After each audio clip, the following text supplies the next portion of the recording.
Welcome to Shai Grammar High School summer vacation homework.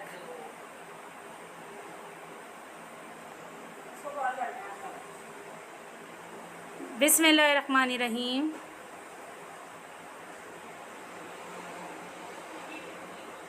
अस्सलामु अलैकुम.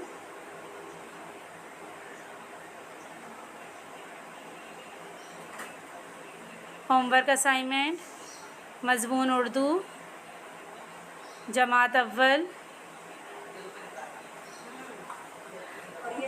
बच्चों, ये हमारे असाइनमेंट का उर्दू के असाइनमेंट का सवाल नंबर 5 है.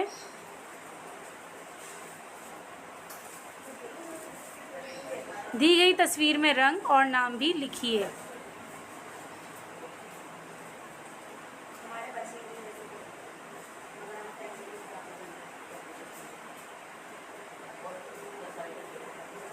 तस्वीर आपकी स्क्रीन के ऊपर मौजूद है. ये हमारे पास जो तस्वीर है वो गेंद की है.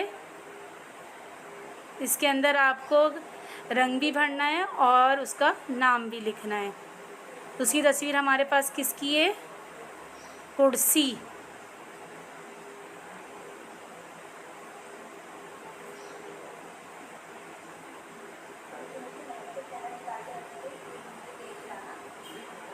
फिर तीसरी तस्वीर हमारे पास है तोता.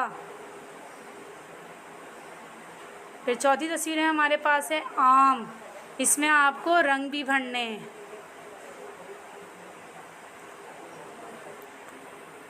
उम्मीद है बेटा आपको मेरी बात समझ आ गई होगी. Thanks for watching. अल्लाह हाफिज़.